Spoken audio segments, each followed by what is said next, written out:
this is more than a nice surprise. This is behavior you don't see often. Now, that is quarantine. And if you listen really carefully, you can hear a low growl. Now, that is quarantine.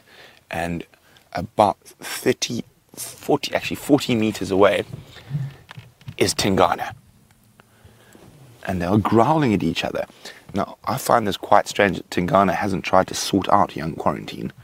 Or maybe he has, and we're witnessing the aftermath. But there's heavy growling going on. Now, we can see it's not Mvula, just because of his back. Now, Mvula has a landing strip that sort of goes up his tail. His spots are very symmetrical from his tail up his back. Oh, listen to that.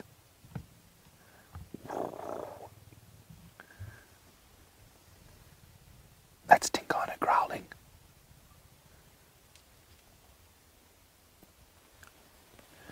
So, he's showing a bit of almost sort of indifference to quarantine. I mean, he's got his back to him. Now, I doubt he would do that with an adult male. And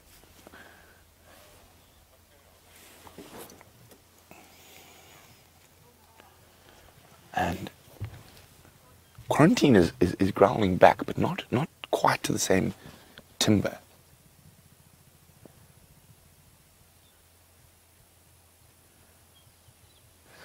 Now, the reason Tingana might be so tolerant, I mean, this is right at the edge of his range.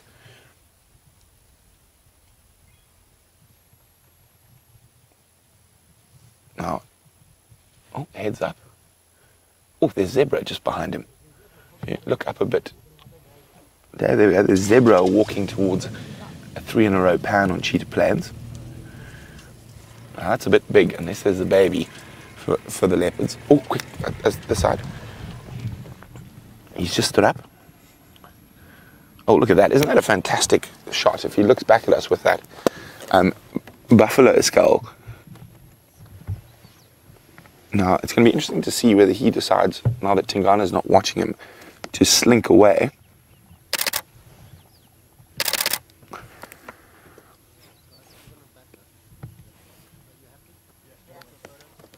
Look at that, isn't that beautiful? I hope you guys are getting screenshots. Remember to share them with us on our Facebook page, Safari Live, or pop them on any of the many Facebook groups that our fans have.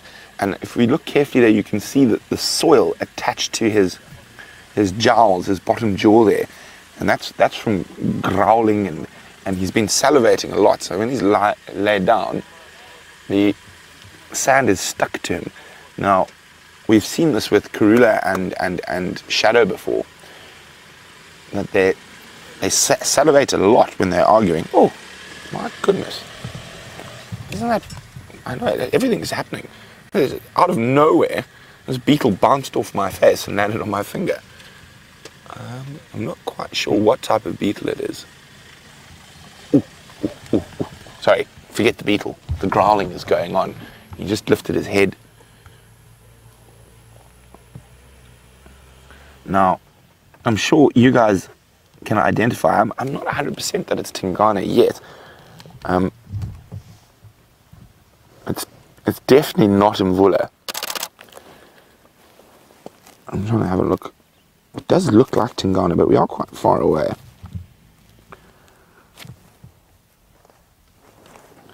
I was wondering if it could be Xivambalana, but I think it is Tingana. Oh, Quarantine's trying to sneak away. So he's taken the opportunity. Tingana is focused on the zebra. So he's trying to sneak away. Sorry, I've just got to be on the game drive for a second. Sean.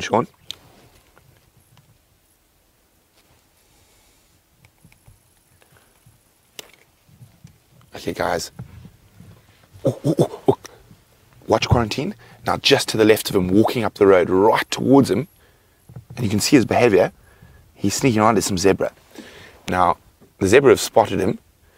Now, unless there's a foal there, the zebra are quite safe. Now, if there's an aggressive stallion, look at Quarantine, he's scent marking. Cheeky little devil.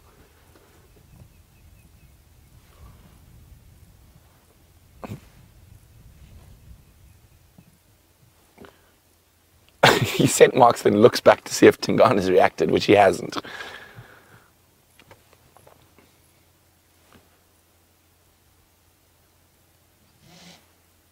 Yeah, the zebra snort. The zebra snorting on either side. So the zebra in front of Quarantine and the zebra behind Tingana. Oof, he's being very cheeky.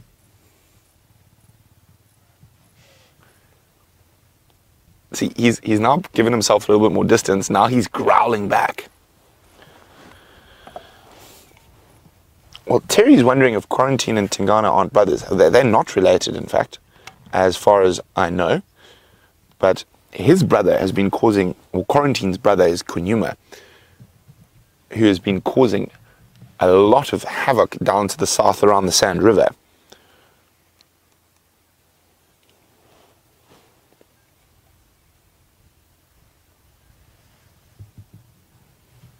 What's all going on here?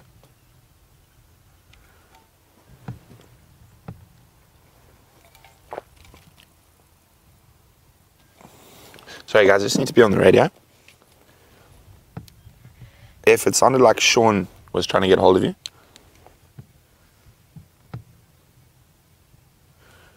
Okay, so the reason I'm sitting so far away is I want to see what happens, so it pans out between these two leopards.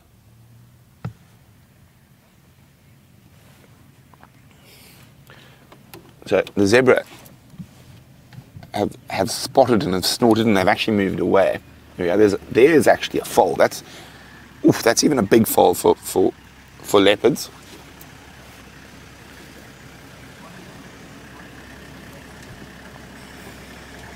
So this is really interesting what's happening here. Now, as I said, I think Tingana, if this had been on Juma, would be far more aggressive and far more active in chasing him.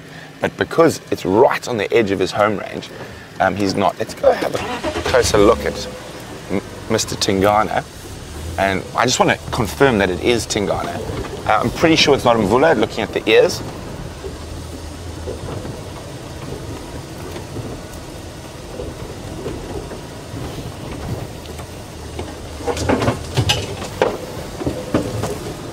How's that, Dave? Perfect. Okay. Now, hopefully he looks at us so we can actually see. But looking at the ears, we can actually hear the growling a little bit because we're a bit closer. He stopped growling now. I'm not sure that's Tingana. I'm just going to have it. I think this could be Xivambalana. I'm just going to quickly check his spot pattern. And I'm going to check it with one of my picks. I don't think this is Tingana. I'm not 100% sure. Guys, if you know which leopard this is, please let me know. But I don't think, now that I'm closer, I don't think it's Tingana. And that would make a lot more sense with the behavior. I do not think Tingana would tolerate Quarantine to this degree. I think it might be Xivambalana. And if it is Xivambalana, that's a new leopard for me. Let's have a look. Let's see, I've got a picture here. Now I need a picture of Mr. Tingana. I'm not sure I have one on my iPad.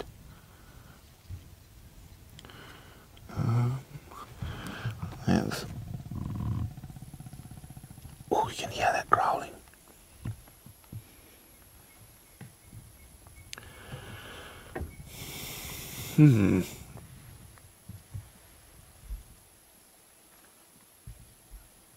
Yeah, I don't think it's Tingana. I think this could be Xivambalana. If that case, it's a brand new leopard. How exciting! I'm just trying to double check. I'm looking. I don't have all the photos I take on my iPad, but I I thought I had one of Tingana at least. It must be one of Tingana here somewhere.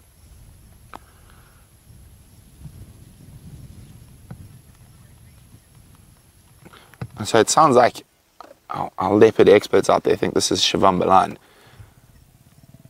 So in that case, they are brothers from different litters. I'm just trying to see. I don't think it's Tingana at all.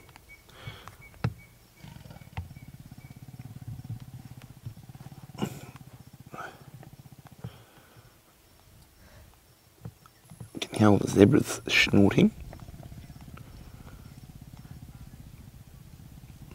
Well, thanks, Ellen. Ellen Fowler agrees it's not Tingana, it's Xivambalana. Now that makes a lot more sense. And it's a new leopard for me. Isn't that amazing? But I know he's one of Karula's offspring. But how old is Xivambalana? If you guys know, I think just looking at him, he's probably about 6. But if you know his exact age, please let me know. Now, quarantine must be 4-ish. 4-ish now. But as far as I know, Xivambalana is the dominant male in this area. Tingana does come around the Cheetah Plains camp, but we're quite far to the east from there.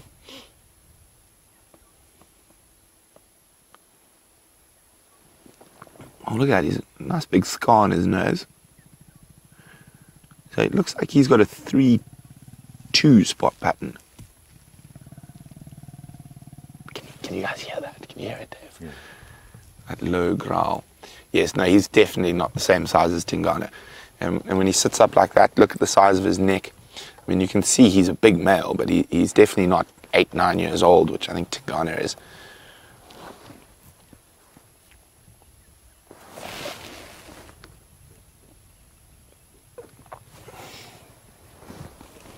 So exciting!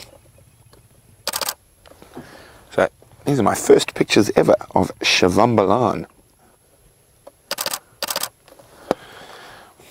Okay, now he's sitting up. I'm just going to move the vehicle a little bit.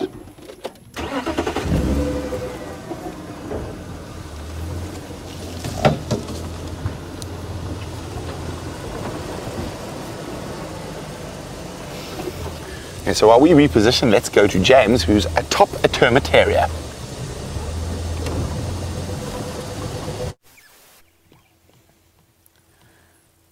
Now, the first time we saw Nkanyeni and her cubs on Safari Live, she was running.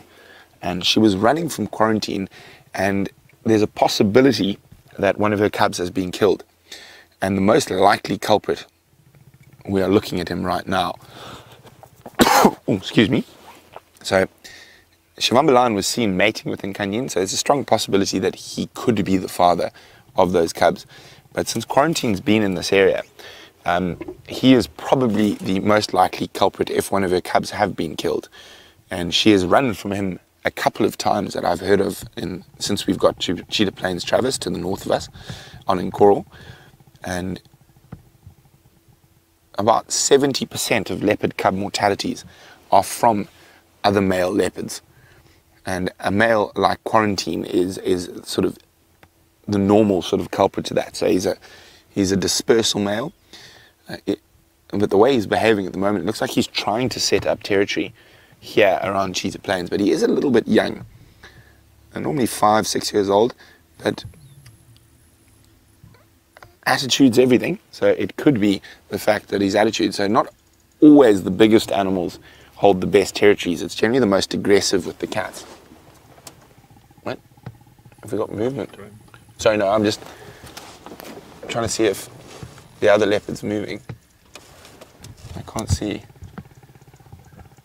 I think he's moving. Let me just change position quickly. I can't see him anymore. He could be on the move. So sorry about sticking my head in your frame there, but I was trying to see what was going on behind me. And yes, he has moved. He's come closer. So I'm just going to put ourselves in a position where we can,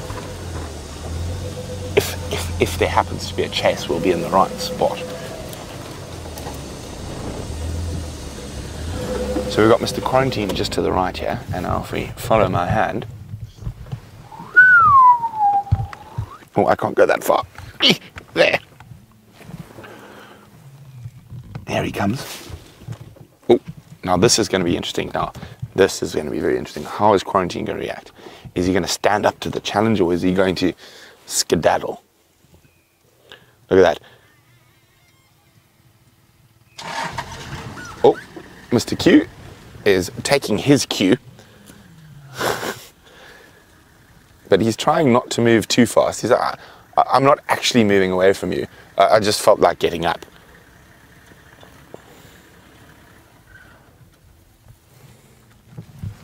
And there's Mr. Xivambalana.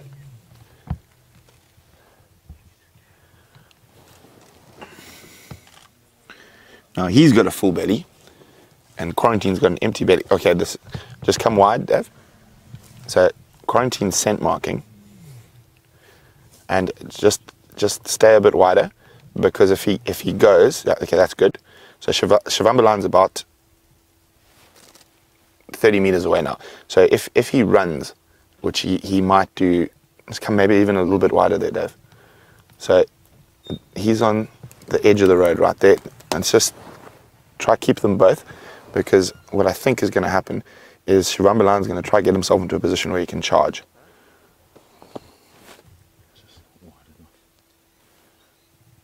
It's just not wide enough. There we go. Here we go. We can see both of them now in shot. I'll try to keep my fat head out of the way.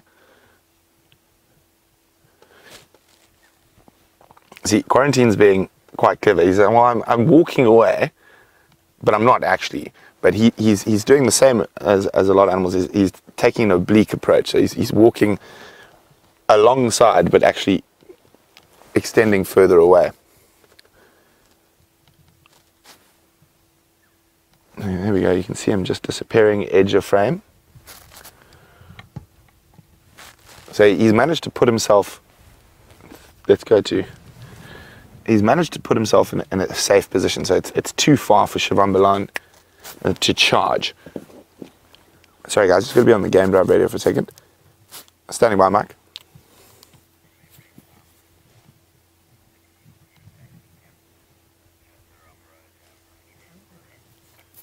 Only two.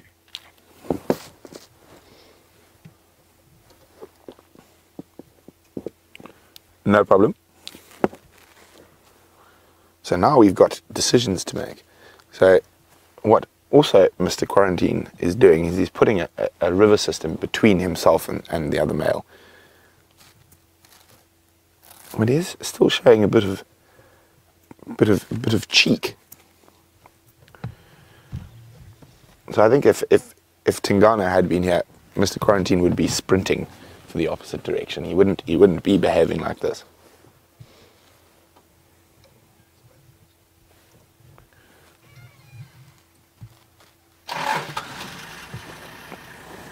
Okay, so we're going to go back to Xivambalana and see what he's up to. And now Aubrey is going to go towards Mr. Quarantine. I'm going to try and see if we can get just behind Xivambalana and we can actually see both of them in the same shot. So he's put probably Quarantine in his oblique, I actually don't care walk, managed to add another 30 meters. So Xivambalana got to a stage where he's almost close enough to charge. And that's where I was getting Dave to stay wide. Now, a little bit further forward. Oh, there we go, now we can see. So there's Xivambalana and Quarantine's under those two trees there. Oh, of course he goes and scent marks behind the bush.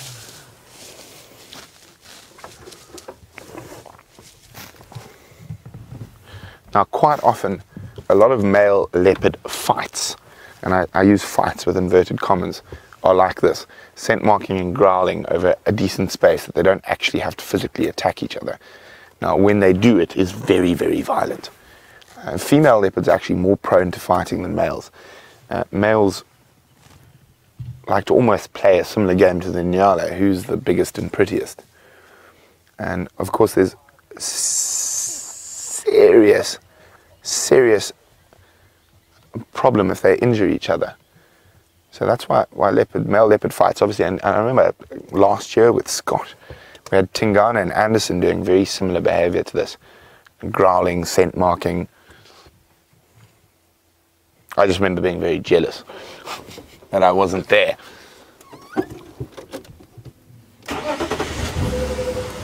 Okay. So what Xivambalana's trying to do is he's trying to get closer to quarantine, and quarantine keeps keeping the gap.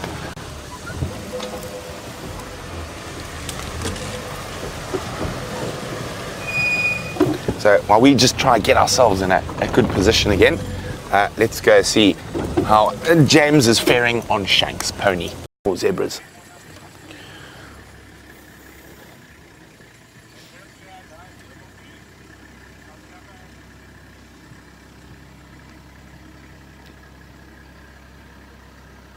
Now, these leopard standoffs can sometimes last days.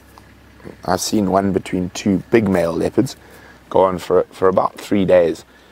It all depends who gets hungry first, and I think in this case it's going to be quarantine. He's quite empty in the belly, while Xivambalana's quite full in the belly, so he's got the sustenance to wait out the standoff.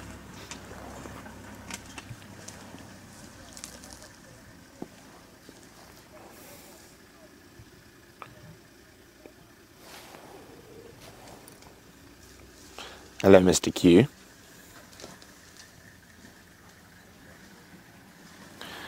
Now, hasn't it just been the most phenomenal sunrise safari in Kahuma and Cubs, Quarantine and Xivambalana, which is a new leopard for me. I know a few of you might have seen him before, but since we've started this current section of Safari Live, I think it's a new leopard for Safari Live. Quarantine taking his opportunity to gain a bit of distance between the two again. Oh, it's time for a little scent mark. See, he scent marks, then looks back to see what the other one's going to do.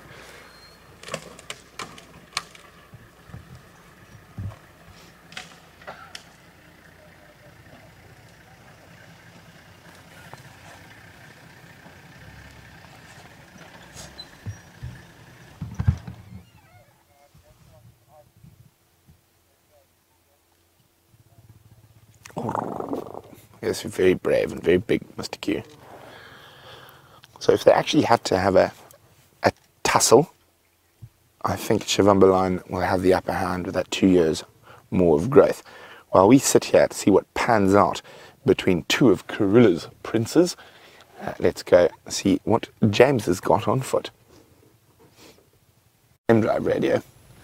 Ephraim's exact words is, quarantine, he's tatama chance. He's taking chances, and at his age, he is definitely taking chances. Scent marking and standing off with a male 2 years older than him. But as I was saying, a lot of being a dominant predator out in the African savannah is all about attitude. So sometimes the smaller individuals are dominant over big individuals, and it's quite obvious in lions. The most aggressive is the most dominant.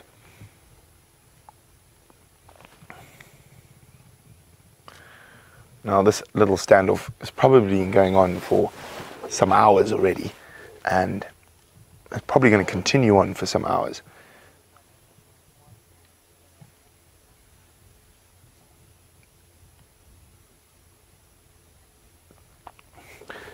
Now, Xivambalana, the male on that side of us, Anna Marie's just let me know she had a sister called Shavinzi, who's completely disappeared. So no idea what happened to Shavinzi. She might have moved into the Manuletti, you never know.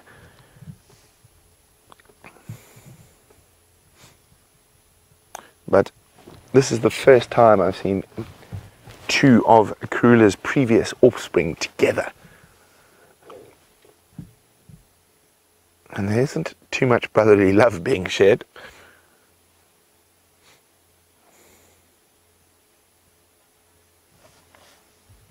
Now, Xivambalana is actually the name of a feathered creature. So let's go to James, who's got Xivambalana, the feathered one. Let's move away from their natal territory.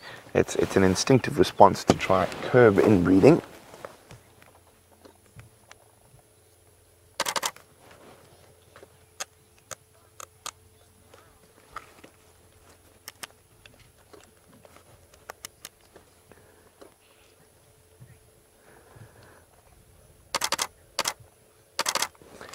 So we've seen quite a bit of scent marking today, and Justin's wondering, why do they scrape their back feet while scent marking?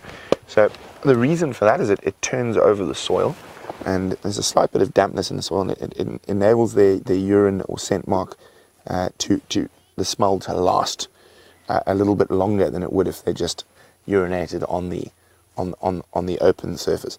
They've also got glands on their back feet that they're scraping to leave a scent.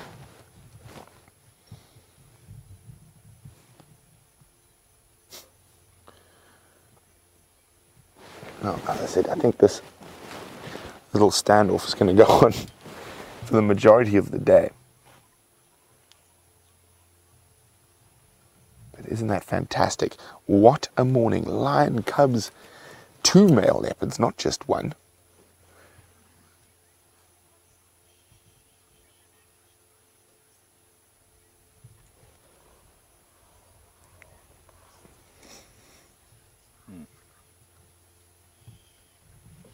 So there have been some different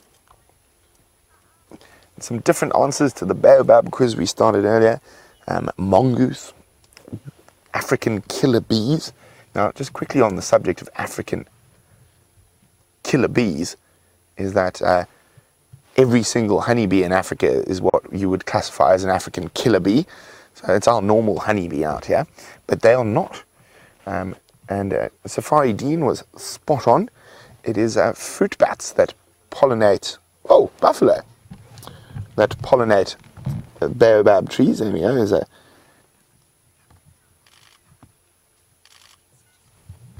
Look at that, there we go, there's another one. So they're probably on their way to 3 in a row plan to spend the day mulching around in the mud. And you can see Quarantine see them as well. Yeah, so you're going to go stalk buffalo. I think they're a bit out of your... I do love this leopard. A bit out of your size range, but... And it is not a breeding herd of buffalo. There's no babies. It is definitely just 2 big old bulls.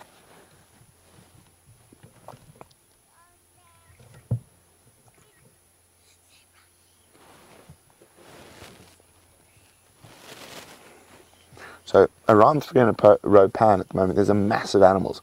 I mean, there's zebra behind us, there's buffalo in front of us, there's 2 leopard right here.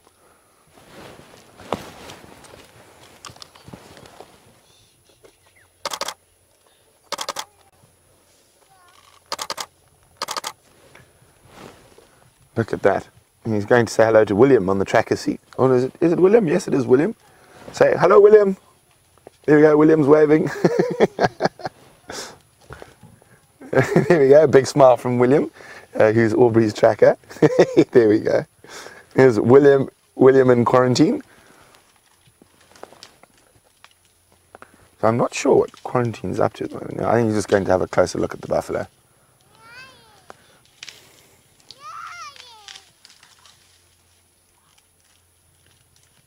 I actually hear the buffalo rubbing their horns against the bush.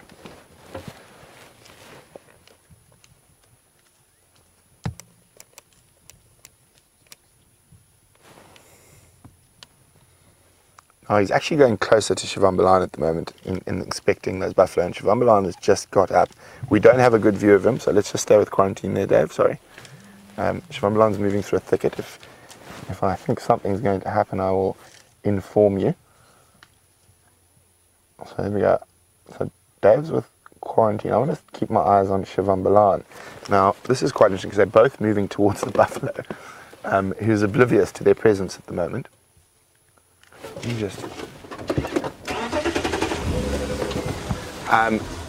So while this is happening, I think what we'll do is we're just going to extend for a little bit after drive to just see what's happening. So we're going to extend the drive for a short while at least, because I think these buffalo bulls, once they see the leopards, might chase them. So we're going to be, look, there we go, the buffalo's after the leopard. He just gave the leopard a warning charge. He ran and stopped. So they don't even know there's another leopard directly behind them. So there we go, there comes Xivambalana. And there's the buffalo. Now, he knows he's much faster than the buffalo, and the buffalo sort of know that they're no real challenge. There we go, watch. Now, that puts him in very close contact. Quarantine, just hold on. Oh, he's going after the leopards properly again. The leopards have run, they're both on the same side of the drainage line now.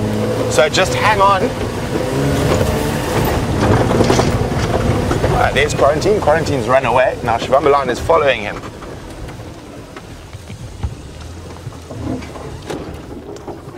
There you go. Stopped for a scent mark. Now they're about 30 meters. Xivambalana probably needs to be another 10 to 15 meters closer before he's going to charge.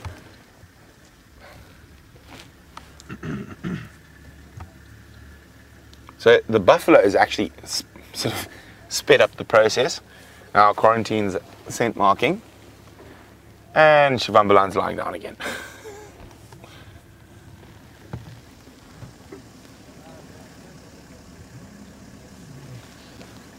We're just gonna hang around for a little bit longer. I just want to see what Mr. Q does. If he keeps walking south, I think,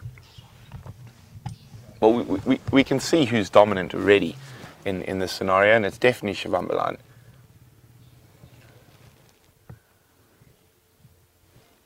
Yeah, Mr. Q is putting space again. So I think what's going to happen for the majority of the day is what we've been witnessing: growling, getting up, walking, scent marking. I just want to have a look for an extra minute to see what happens. If I feel there's going to be some action, we will extend.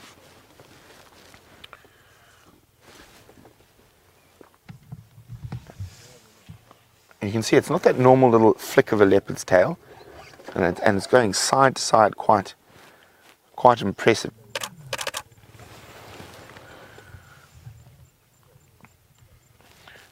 Okay, so Xivambalana's up and walking towards Quarantine, so we are going to extend. I'm just going to see what pans out here. Mr. Q is not beating a hasty retreat, but he is retreating. But this is definitely hotting up, so to speak. I think the buffalo have caused it to sort of heat up, and they've definitely expedited the situation. But let's just watch what happens. So whether we're going to go on much longer all depends on Mr. Xivambalana, who we're looking at now, depending on what his next move is.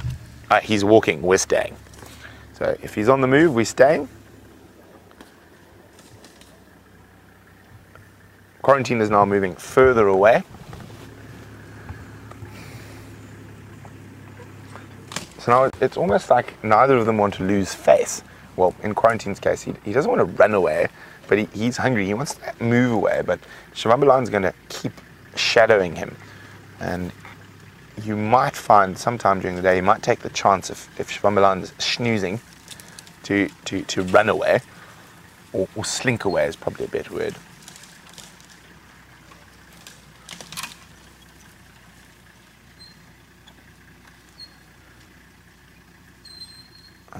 Lost sight of Xivambalana.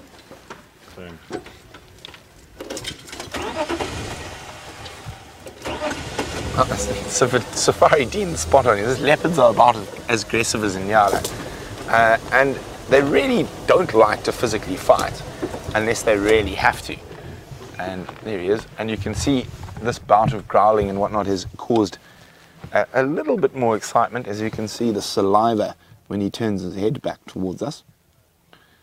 Come on, mister. Actually got drool hanging from his lower jaw. There we go.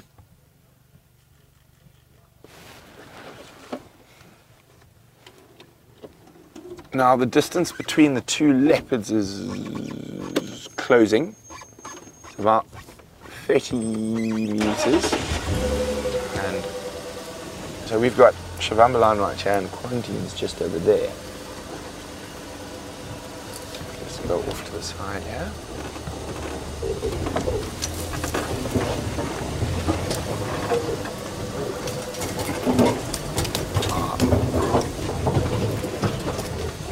Make sure we've got, there we go, we've got both. Xivambalana has it laying down, and Quarantine is continuing to move away. Well, thanks to the buffalo for speeding up the process. The only thing is I hope they don't move too far south. Mala Mala is not too far from here.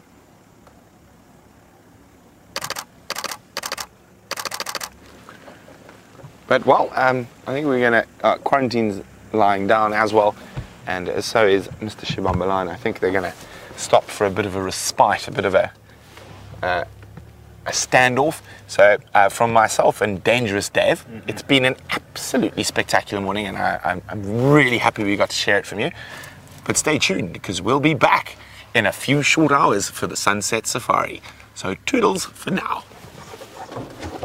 Because it actually started stalking us. We were trying to maneuver through the bush.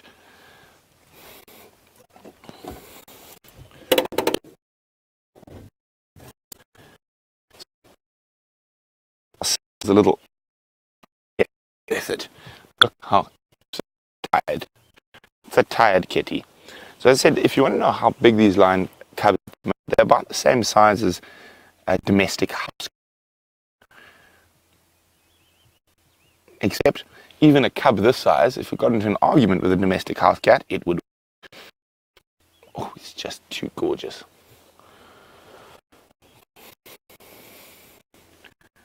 Now, this is what I've seen. At the moment, I can't tell how many boys, how many girls. I think what we're looking at is a little boy, and that's purely based on behavior. Look at that. Oh, it's tired kitty. Now, of course it's a boy because it's got its tongue half stuck out of its mouth while it goes to sleep. I'm pretty sure that's a little boy. I can't really tell the other two. Oh, here comes another one. So it's coming. It's coming. Oh, it's going to lie down. Go.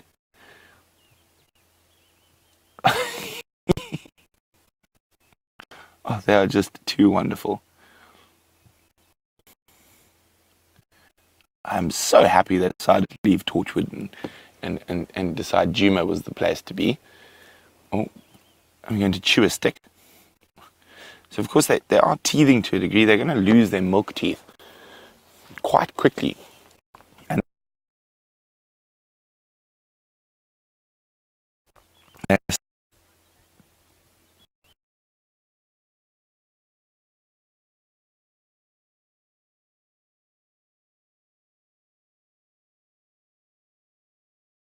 in the middle of a thicket drainage line, and I know we're going black screen, but should I try move back a little bit higher?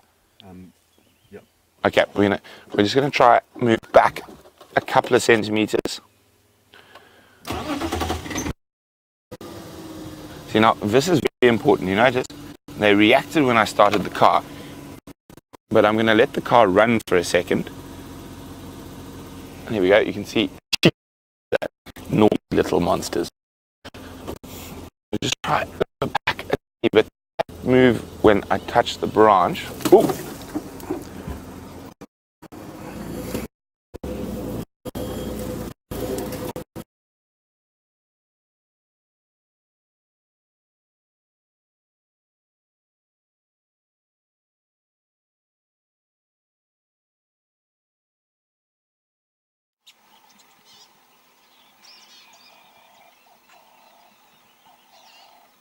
I'm not sure whether you can. Okay, picture's back. There we go. Look at that. And I do apologize for the black screen. But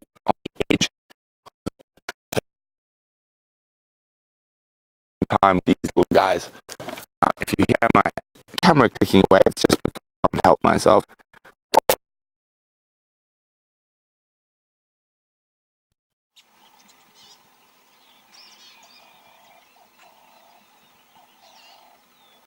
Gormless face there, everybody. Brent lost signal, I'm afraid. You're stuck with me again. Kirsten said, please find frame, so I went, which is a beautiful picture, and I hope you didn't see it. Screen grabs of my lovely face. We're walking down towards the Gari repeater, and you can see it sitting over there. And I'll just explain what that is quickly, and then we'll talk about some more biology. It's over there.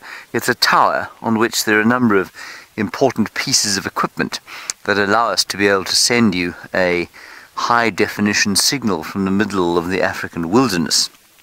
And the signal goes from the camera into Jeanre's backpack. Hope I didn't break anything. Out of an aerial there, gets sent straight to there. That then bounces over to the final control, down into the final control, through a couple of computers like that. Then it goes up into a satellite dish and through the universe to London, and from London everywhere else. And that process takes apparently, I think there's a delay of less than 30 seconds. So from what I'm saying to you now to when you're receiving it everywhere else in the world, 20 seconds or so? Unbelievable. Anyway, that's how it works. Now, Brent has found some signal. Let's go back to the cubs.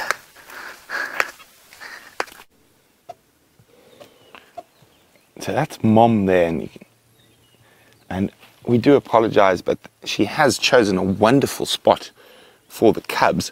But of course, that is not the best spot in the world for our signal. And as you can see, so two of the cubs are directly behind her, but the one is keeping a very close eye on us. And it's about half a meter closer than Mom is to us, giving us the lion's eye through the thicket. The other two look like they're suckling again, and unfortunately her back is to us, so that is the cub we can see at the moment. There we go, and just see that. Oh no, what are they up to back there? Not suckling, playing, wrestling with each other.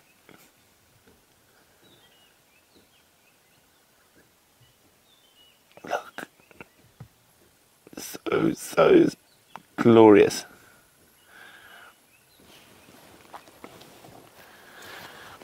Now, we're going to stay here for a little bit, but I think we're probably going to leave her. And I'm pretty sure she's going to be here. Oh, wait. No, going to snooze. Oh, wait, sorry, Dave. Back at the back.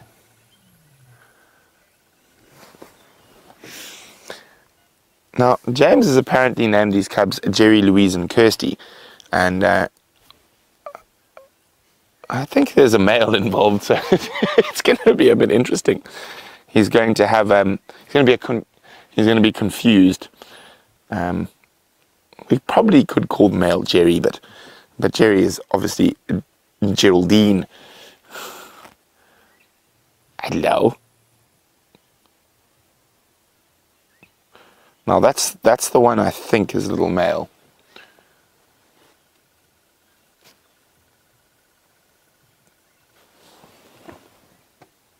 And you can see that little white in the corner of the eye. That's just dust build-up.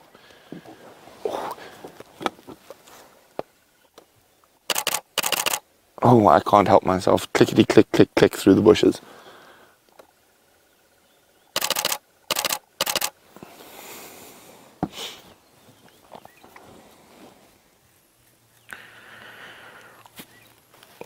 Well, hi Terry. Terry is in Oklahoma, and Terry would like to know, what is the probability of all three of these cubs and Karula's cubs surviving to maturity? Now, if you take the law of averages out in the bush, it's not very good, unfortunately. Leopard and lion cubs have about a 75% mortality rate until they reach a year old. So once they're a year old, well, with leopards, their mortality rate drops to almost sort of 10-12%. So it's very unlikely after they reach a year. But lion cubs, even after they're a year, lion cubs only reach that sort of stage when they're about 3 years old. And that's due to the fact of the male lion coalition takeovers, and that the fact that a male lion's reign at the top, the reign supreme, is a lot shorter than a male leopard's. So it's if we take it, the chances are more than likely, and I would love to be wrong on this, is that only one out of these 3 cubs is going to survive to maturity. Now, with the Birmingham boys being a big and strong coalition, it's possible that all 3 will survive. But over lions in general in this area, if we speak about mean averages, it's more than likely only one of the 3 will survive to maturity. Of course, I hope I'm decidedly wrong, but unfortunately, nature is a very harsh place.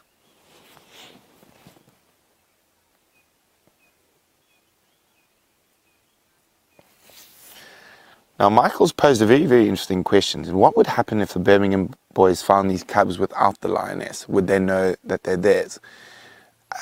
Being where we are, which is sort of the core of the Birmingham's territory, they probably would. But the Birminghams being first-time fathers, it's very difficult to say. But from what I've heard from the other guides and how they react with the Styx cubs, I think there wouldn't be a problem. So if they hadn't had interactions with other cubs, there is always the possibility they might eat them. And male lions are well known for eating their own offspring, but it seems like the Birminghams are not that type of male lion at the moment. So fortunately, I think it'll all be happy days. But you never know till it happens. That's the thing out here.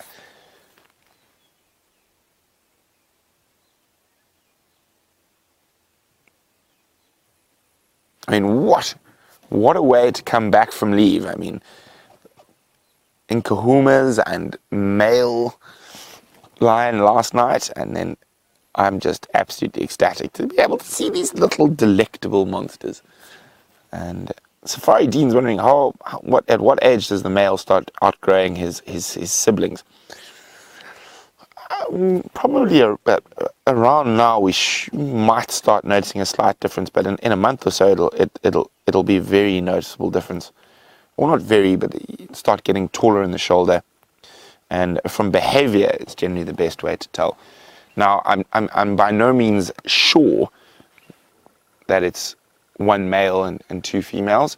I haven't actually been able to have a good enough look, and as you can see, we're right in the middle of a thicket. But just from behavior, and I said I might be wrong, from behavior it looks like one male, and the other 2 maybe females, or maybe there's a shy male. So I can't say for certain what the sexes of the cubs are yet. But with her being on Juma, we've got a really good chance of being able to decipher that little conundrum, and hopefully we'll maybe even be able to decipher it on the sunset safari.